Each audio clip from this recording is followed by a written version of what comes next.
And welcome into Fantasy Baseball Camp. We are here to talk about fantasy baseball. I got myself, Michael, BNB underscore Burns, and I've got BNB underscore Lombard and BNB underscore Wes here tonight. Tommy, how are you and your mustache doing tonight? We're doing good. We're growing along just fine. Good. Did you keep it at that length? Did you trim it, or are you just letting the? No, I trim it. It stays this length all the time. I don't like the long curlies. Like when it gets over my lip, that's too much. I don't like to taste it. So whenever it starts tickling the lip, it's a little too much. Yeah, I don't need any flavor savers. I eat all my food. Which lip? Which lip you talking about, Wes? Exactly. How you doing tonight, Wes? Man, I'm doing great. I can't quite grow the same type of mustache as Tommy can, so no I gotta flavor go. saver for me. You should pull that eyeliner off, though. It's beautiful, man. I know, man. I know. I gotta get the. If you're not watching on YouTube, you guys are missing out. And I've got pink eye tonight.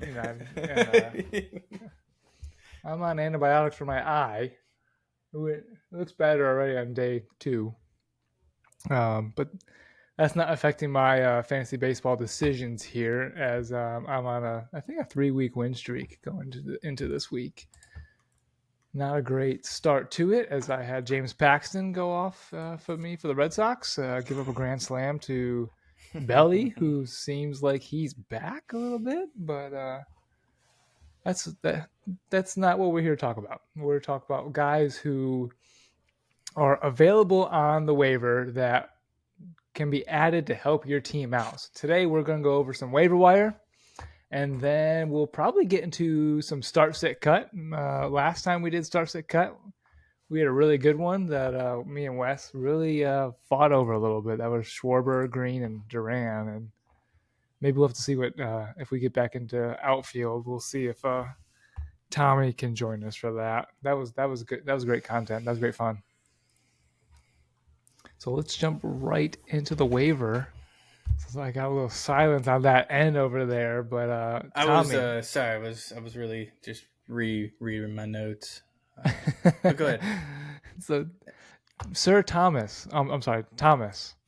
Why don't you help us out and give us someone who you think could help us out this week? Yeah. So my pick for this week, or one of my picks for this week, is CJ Abrams, the shortstop out of the Washington Nationals. I'm making this pick not saying that he's good. I'm making this pick thinking that if you're in a categories league or roto league and he's not picked up, it's someone you should think about adding. I don't think he holds value in a points league. And the steals have become less value this year more than anything, but they're still 20% of your categories, your offensive categories in a categories league. He's leading off now for the Washington Nationals. In the last 5 games, he has 7 stolen bases, and in the month of July, he's slashing .371, .421, .486. That's pretty good. Keep in mind, he's still in his 20s. He's like 20, 21 years old. He was a top prospect at one point with the Padres before he got moved to the Nationals in the Juan Soto trade. He's lightning fast. Highly regarded in San Diego. Highly regarded. Yeah, I mean, he was the next shortstop for the Padres for a long time. And maybe this is him breaking out. And so if you're in a roto league or categories league, I think he's still valuable. If he's in a points league, maybe look at him, put him on your scout team, see if he's turning it on. I don't think the value's there for him, but CJ Abrams is someone. No, sorry, I didn't mean to interrupt you. I do not. What CJ Abrams is owned? No, I don't have that pulled up, but I don't know. I mean, if you look at a StatCast page, it's not good. It's a lot of blue, other than sprint speed. So I don't think long term he's going to be the guy unless he develops more. But I'd ride it while it's hot. He's been good for now and can give you some steals.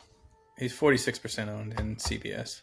Yeah, week 12 he scored 25 and a half.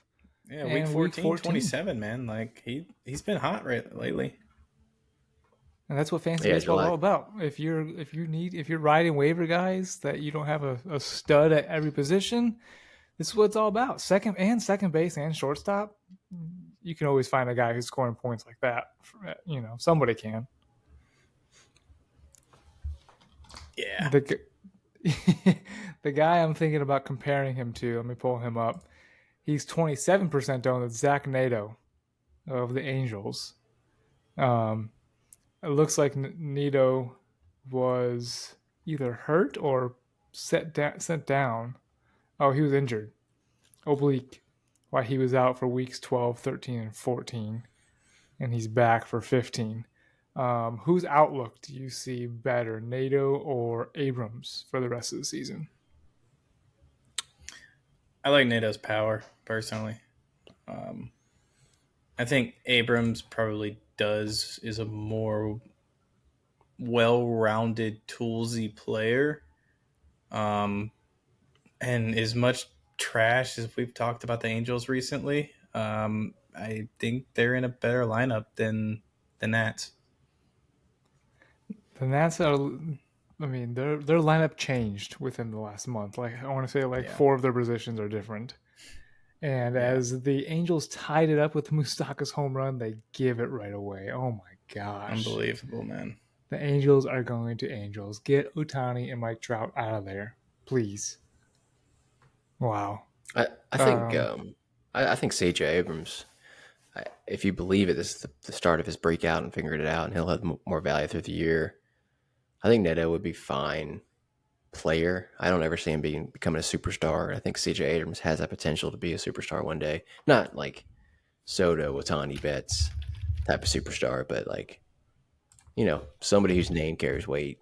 Maybe not in the fantasy world, but in the regular world too.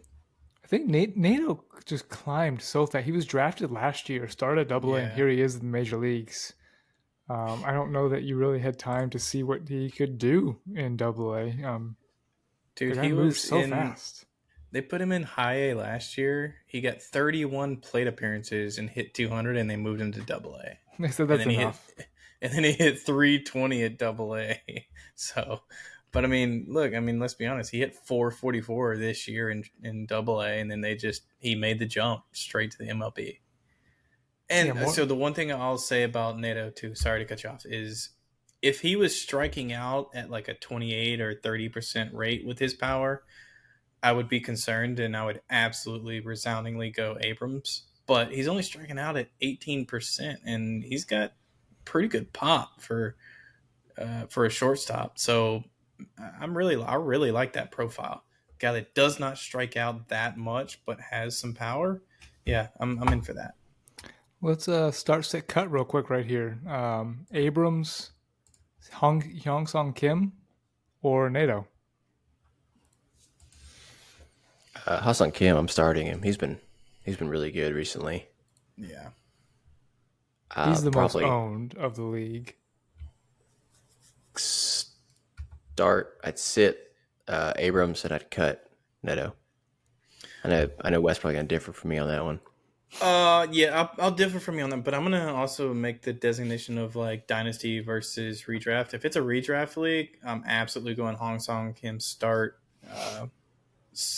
I'm probably sitting Neto and cutting Abrams. If it's a dynasty league, man, I might start Neto, sit Abrams, and cut Kim. Oh yeah, that definitely changes things. I mean, Kim really only had week 12 where he scored 35 points. The rest of the year, he was an average fantasy player, 17, 16, 18, 10. He was just more recently, and that was just a kind of a high week, and then he's kind of tailed off into the All-Star break. But Manny Machado's getting hot. Could the Padres? He's still leading off for the Padres. Yeah, the Padres aren't a good team. Well, that's true. I don't know why they just got big names, though, man. Yeah. They should be big. They should be a good team. They should be the best team. I mean, the names they have. Yeah. So much hype in the preseason about them and their lineup, and disappointment. Yeah, for sure. So, all right, Wes. So that was C.J. Abrams. Great pick, Tommy. Guy, you got to ride him while it's hot, and Abrams is, like Tommy said, 371, 421, 46 in July so far, and stealing bases, getting you points in all the categories. So Wes, what you got for us? Yeah, so the guy I'm gonna go with is Matt Manning with the Tigers. So his last outing, he went 6 2/3, struck out 5. I think he scored 27 points.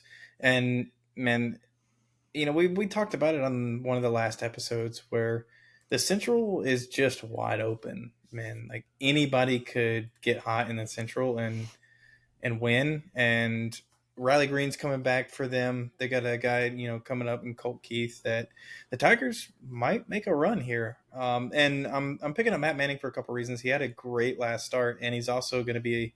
It looks like a 2-start pitcher.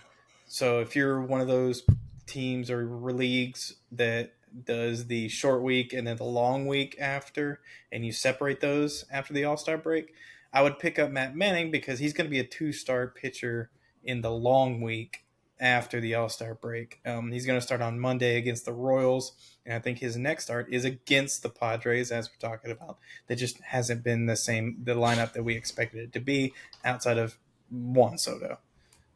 So, yeah, really interested in Matt Manning, at least for streaming him in the next week.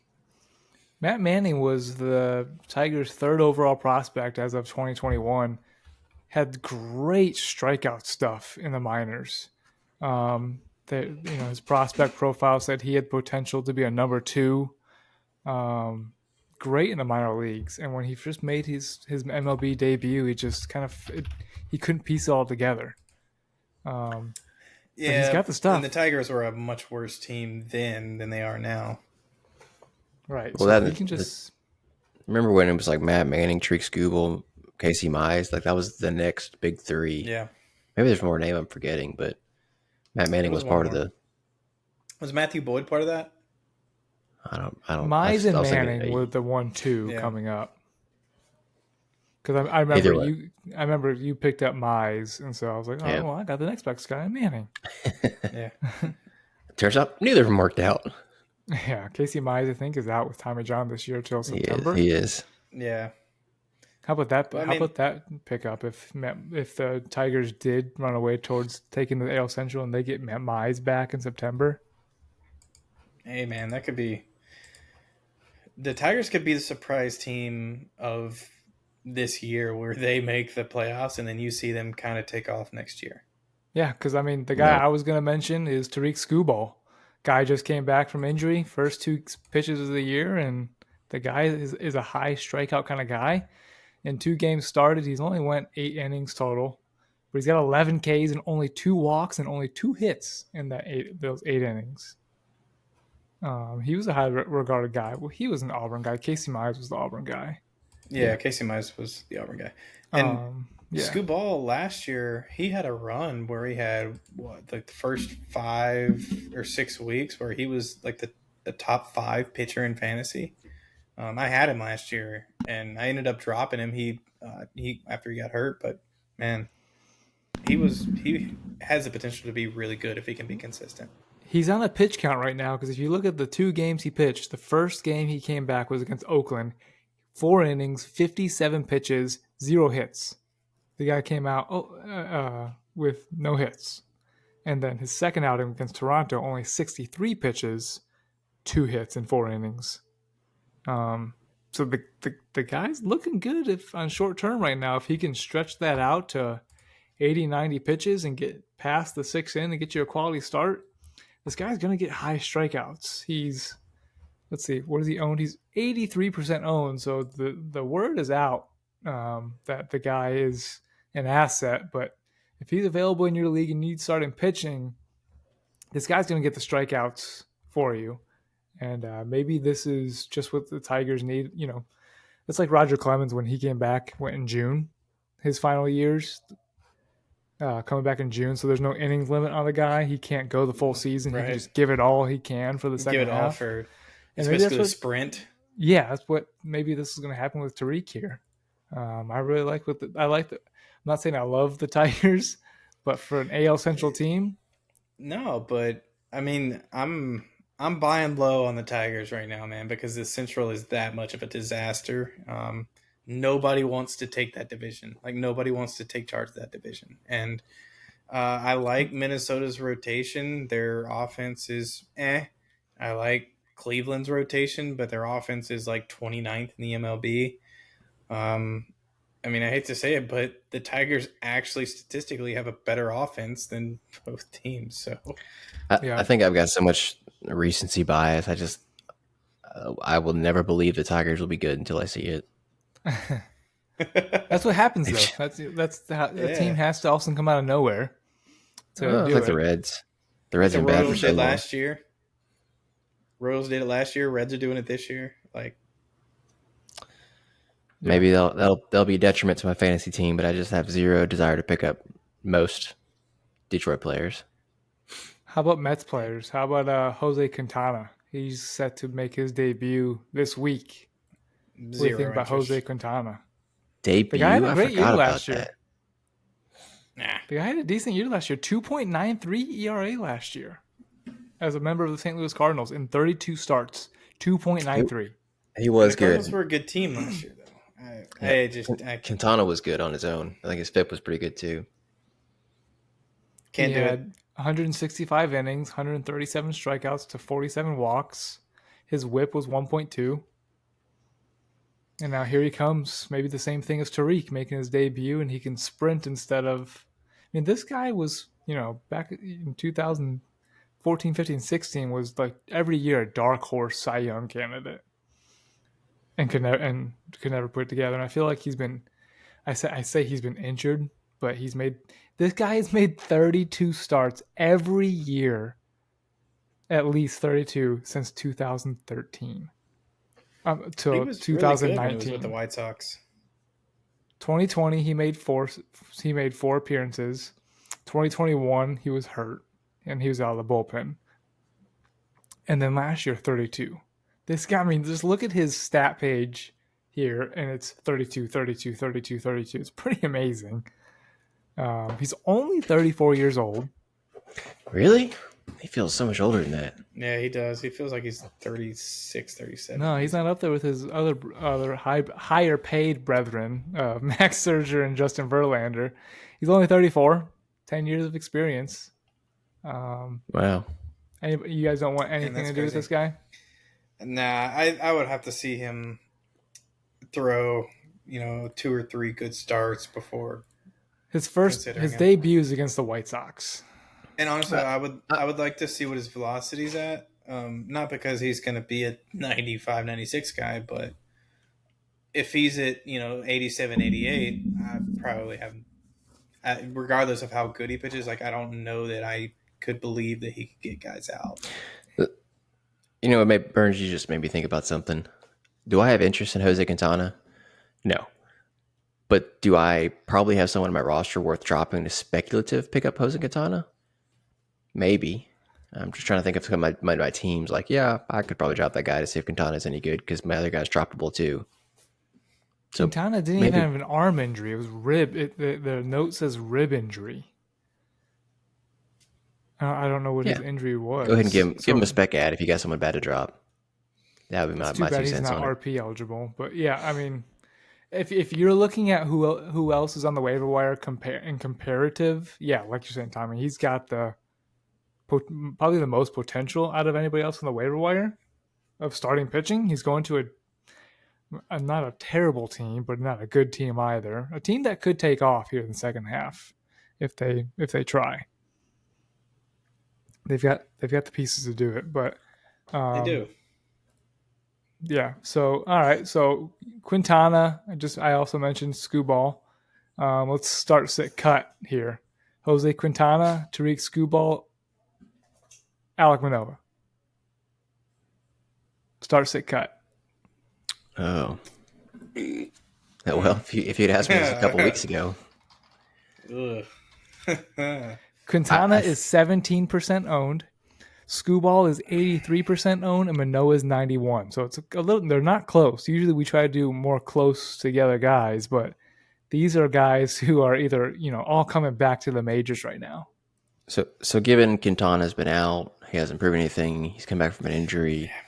I don't see any reason to hold on to him. I would cut him. Yeah. We barely found a reason to add him. I'm not going to hold him over some guys I want to. So definitely cutting him. Given Alek Manoah's history, begrudgingly, I will start him, but I'm not happy about it. When I say history, I mean recent history, because he's a Cy Young candidate at one point, and he had a good start last time out. So I guess I'm starting him, and I'll sit Skubal because I want him on my roster. Wes, you got anything different than what Tommy's saying? God, it hurts to say this, but yeah, I think I agree with Tommy. You hear that, folks? He's starting Alek Manoah. Clearly, we're happy about it. I mean, was that a fair comparison, or I mean, I thought Skubal was right there. Begrudgingly starting Manoah. Yeah, I used that same word. It was a great context. All right, let's move Manoah closer then. Since he was the start, let's move him closer to guys more owned like him and see if this changes. So Manoah, Taijuan Walker, and Braxton Garrett start, sit, cut. My start's pretty easy in that one. I'm starting Braxton Garrett. Yeah, he's been fantastic. 100%. Okay, so both of you said Braxton. How about Taijuan and Manoah? Who's sitting and who are you cutting? I'll sit Manoah and I'll cut Walker. Walker's been fine. It's just a really good group. Walker just has the lowest ceiling. I don't trust Walker. Yeah, I think I gotta sit Manoah there and cut Walker. If you're watching on YouTube, you see how much this is bothering Wesley. This is painful, man. This is. I can't. It really pains me to buy into Manoah as bad as he was to start the year. But if you make me choose between those three players, like I gotta sit. I'll sit him and then cut Walker because I don't trust Walker whatsoever. I mean, like I know that Manoah might be just as inept to give up 8 runs as Walker, but he also has the potential to go out and be a Cy Young candidate second half of the year. I mean, not that he's going to end the year as a Cy Young candidate, but he has the potential of having a great second half, whereas I have zero faith that Taijuan Walker is going to be a top 5 starting pitcher. It's a ceiling versus floor thing for me. They both have the same floor. Exactly. They can both suck, but one of them tops out at a top 75 pitcher. The next one tops out at a top 20 pitcher. Yeah. Yeah, exactly. I think Manoah, if someone dropped him and you picked him up, he could be the best pickup for your second half. We're going to get known as the Alek Manoah Lover podcast. We can't stop talking about him. All right, Tommy, then let's move on from Alek Manoah. Give us somebody else to talk about. Yeah, just real quick, I found something interesting I didn't know. I was running through StatCast looking at some different players before I talk about my waiver ad. Ronald Acuna, according to StatCast, is a very bad defender. He's 11th percentile outs above average. I didn't realize that. His StatCast page is all red, like as bright red as it gets, and then you look at his outfield jump and his outfield outs above average. According to how are you supposed to run with all that weight on his chest? Yeah, I didn't realize that. I don't ever get to watch Braves games because they're blacked out for us. Well, he's so good offensively, you have no idea how bad he is defensively. Yeah, I don't care what he's doing defensively when he's got 40 home runs and 80 steals at the end of the year. Tell Manny Ramirez he was a bad defender. That's true. Yeah. Anyways, that wasn't my pick. I just found that interesting. My pick is... Hey, Ronald Acuna. If he's available in your league, pick him up. He's 100% owned, but... I would sell high. He's a terrible defender. Yeah. No, I'm going to go with an outfielder, though. I'm going to go with Jarren Duran. I think you was talking about before, but he just keeps doing it. He's leading off for the Red Sox pretty consistently now. He sometimes platoons with Duvall, but for the most part, he's leading off every game. He's an absolute doubles machine. He got called up about a month late, and he's 4 out of the league lead for doubles. That tells you his pace. He's lightning fast. He's very aggressive. And his speed is affecting the game. I mean, you can see many players have replaced the single, and he just beats it out to a double for no reason because he's stupid fast. In July, his slash line is incredible. 516, 545, 968 slug. Let me say that again. Not his OPS, his slug. 968. Right. His batting average is like 500-600 right now. Yeah. He was a top 100 prospect a couple of years ago before he slumped a couple of years through Boston. I mean, this may be his breakout. Did he come up with Boston or did they trade for him? Oh, he came up with Boston. He was always a prospect. Yeah. I think that was Jeter that came over with Mookie. Jeter Downs. Yeah, I think he was almost a top 30 in all of baseball at one point. He was really up there. Jeter, was pretty good. And then the Red Sox just destroyed him. No, you're talking about Duran. Yeah, no, but I mean, because he's super fast, he's swollen, so you think power, and he was touted for having some power. It's not really there. He's a lot of doubles. He's not really hitting the home runs you thought he could, but he doesn't have to hit the home runs when he's just getting on base and his many doubles as he is, especially with the counting stats leading off. So uh, I think he's probably up to like 70% owned right now. So he's not available super widely in the league, but definitely someone I'd brought on my team. Let me give you the instance that me and Wesley had a few days ago. I'm actually really interested to see Tommy's take on this. Start, sit, cut. Kyle Schwarber, Riley Green, and before you need to look at the pages, and Jarren Duran. And maybe I give you some time to look at that if you need to. So Kyle Schwarber, Jarren Duran, Riley Green, start, sit, cut. Go look at the trends page of those guys. Come back to me. Go to the next. Yeah, I want you, because we had talked about Riley Green on the last pod, and Jarren Duran. I'll jump in there on the next ad and let you kind of look that up. Yeah. So I'm gonna go Luke Raley with Tampa Bay Rays. Yeah. If the Rays weren't the Rays, and they would operate like most MLB teams and let Luke Raley just play, then I would say he's probably a must-have, if not a must-start. But he's on the left-handed side of a platoon. For the time he's been in the MLB with the Rays, he's only sat against a righty 3 times. And so his next 7 games are against all righties. And it's Kansas City the first 3 games. And let's see who else. And I think he's got San Diego after that. Is that right? And look, they're all righties. So you're expecting him to start. He sat today against a lefty or against a righty, which is the 3rd time all season. And he's hitting 277. He's hit 13 home runs. And look, the guy can hit. He's only owned in 58% of leagues. And in weeks where he has faced all righties like he's going to this week, he scored 23.5, 35, 21, and 34 in week 13. He's still slugging 500 against righties in his 20 at-bats. I think Luke Raley could be among the top 5 in home runs if they would just let the guy play every day. Yeah. Let him adjust. 100%. Who's he platooning with at first base? Do you know? They're transitioning. Isaac Perez is playing some. Yandy Diaz is playing some, and then he'll play some, and then he'll play right field. Jose Siri will play center. They'll put Manny Margot in center, and like they just rotate people. And Josh Lowe is played a lot, like in right field. Like they just rotate people, man. I don't know. And I know our last episode was on trades.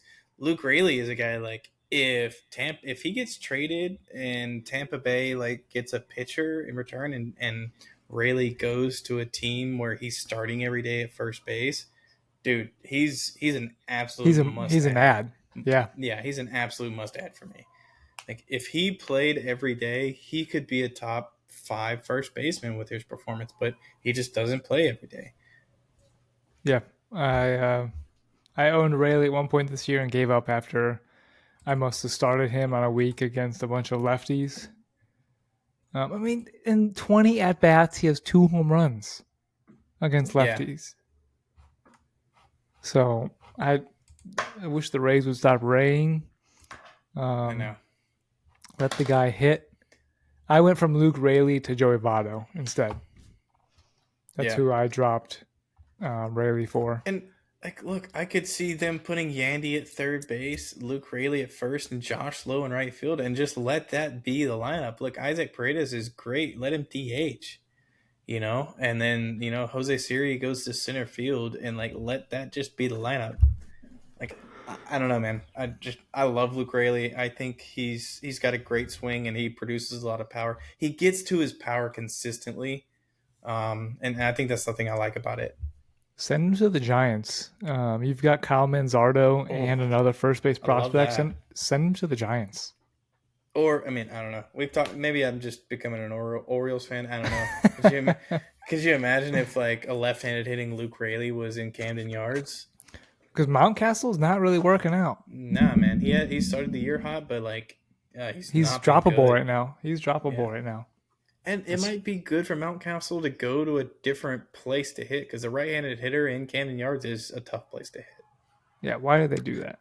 Wes, it's funny. We're both talking about these players all the time and really digging in on.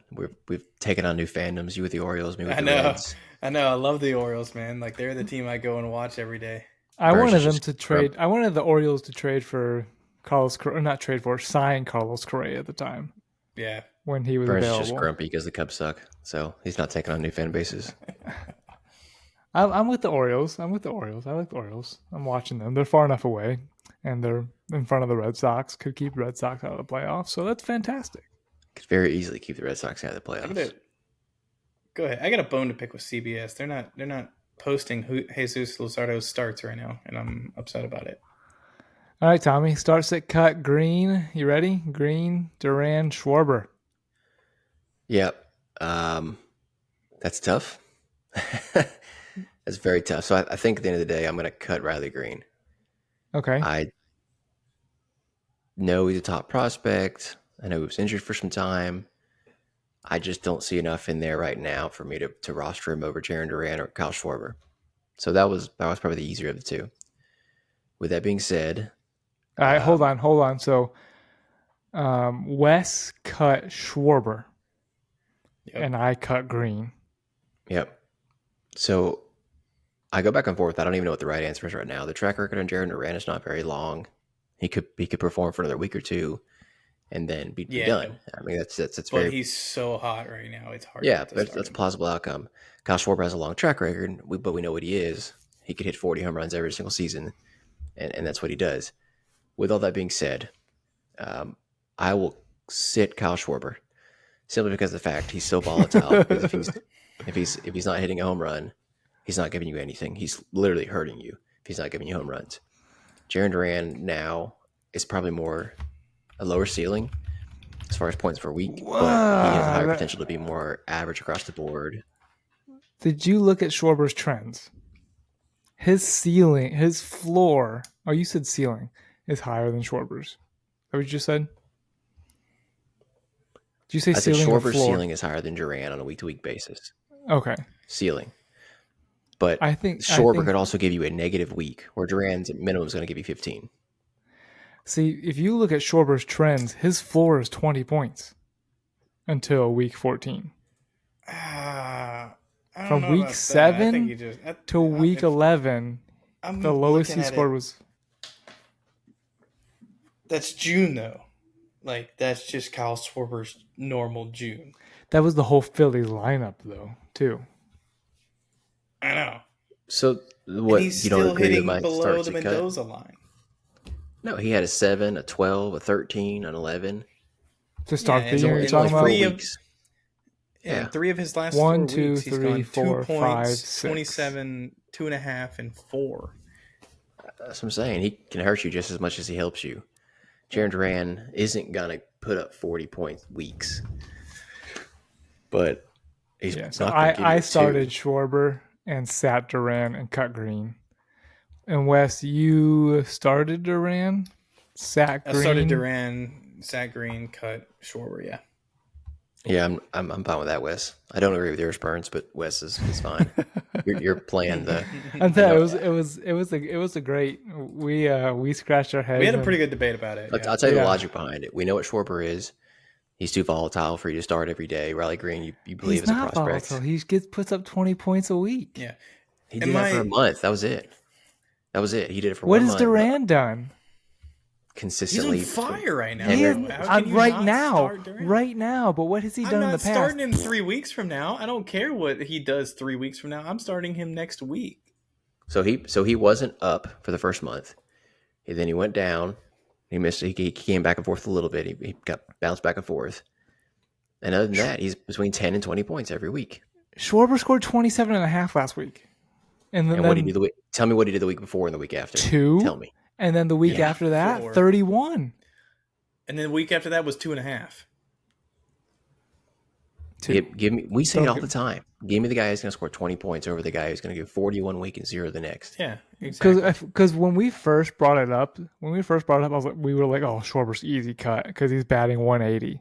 But then you pulled up his trend, you're like, holy crap, this dude's still scoring points somehow after even batting 186. Yeah, it's because he'll get hot and hit like 6 home runs in a week. 6 home runs in a week.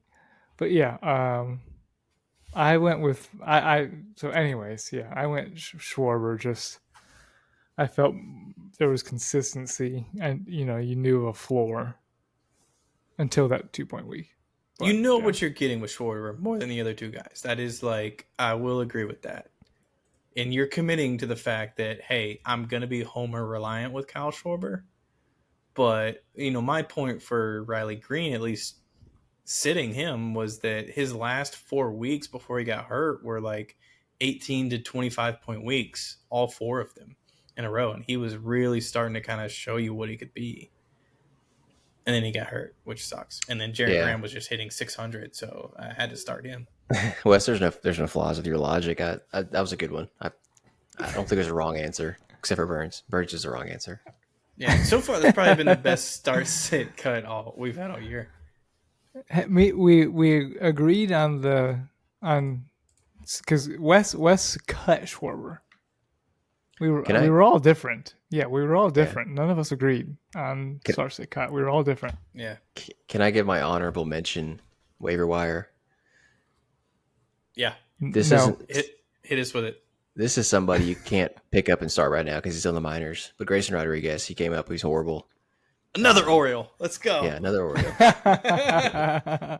He came up. He was bad. He went horrible. He was bad with the Orioles. They sent him back down. And since he got sent back down in 7 starts, I think. Yeah, 7 starts. A 1.69 ERA, 54 strikeouts in 37 innings. Only giving up 3 home runs. So exactly what you want him to do. He figured something out. He's working on it. I think he's going to be called up anytime now. The Orioles pushing for a playoff spot. They need him pitching at that high level. So I think Grayson Rodriguez is someone, if you have the luxury to stash, I would do that because I think he's going to figure it out, be back up for the long haul with the Orioles. And Wes is going to go sleep happy tonight. Absolutely. They need him for the playoff push. They need Grayson Rodriguez of AAA. Yeah, and they need to trade for somebody too. Yeah, I think they also need to trade with somebody. I love Tyler Wells. I think Dean Kramer's probably out. I love Kramer, but Dean Kramer came over in the Machado trade. Yeah, do you know that? In 2018. I like Grayson Rodriguez when he comes back up. They need him to be that guy, to take the reins and be the front end guy that they expect him to be. If that doesn't happen, I don't think the Orioles make a run in the playoffs. But there's a chance where he does come up, he has a great second half, and he becomes, their front end starter by the time they get to the playoffs, and he's their number one guy. Each team needs that starter that is an elimination game starter, and the Orioles don't have that guy. No, they don't. They don't. Do they get John Means back this year, or is that next year? This year. Don't know when, though. It'd be late. Yeah, I was actually talking to a buddy about that, what to expect about when John Means comes back. I don't know. I don't know what to expect. I'm not really sure. I don't have a high expectation. John Means could easily be a 4.5 ERA guy when he comes back. I think John Means has a pretty sick mustache, if I remember correctly.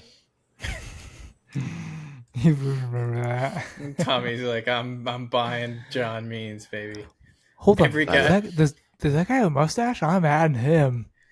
Every guy that has a mustache in the MLB, we're buying. Spencer Strider, Tommy Lombard, John Means. Strider. I need Ohtani to grow a mustache. He'd make a great Yankee right now. Clean shave like a baby. Who else has a mustache? There's one other guy that has a mustache. Andrew Chafin. Chafin does. He's got the handlebar mustache, though. He's more of a man than I am. That's a serious mustache. Anyways, didn't mean to divert the conversation. No, so that's a good closing remark there as we're getting here about the 40-minute mark. Appreciate everybody still listening at this point. I think we're putting out some I know we revisited that same start sit cut, but it was a good one. It still brought more conversation. We went over CJ Abrams, Jarren Duran, Grayson Rodriguez, Tarik Skubal, Matt Manning, Jose Quintana, and Luke Raley as potential adds to your lineup if you have a hole where you need that guy in that certain position. If you have a dilemma, reach out to us on Twitter or Instagram. We'll help you decide whether you should add this guy or drop this guy. Wes, what's going on, man? Ohtani hit it. Ohtani just hit another home run. Oh, I'm dude. If they don't trade him, like he hit it out the left center. If they don't trade him, like they're losing out. I don't know. That's his first hit. He was almost 0 for 4. He's 1 for 5. And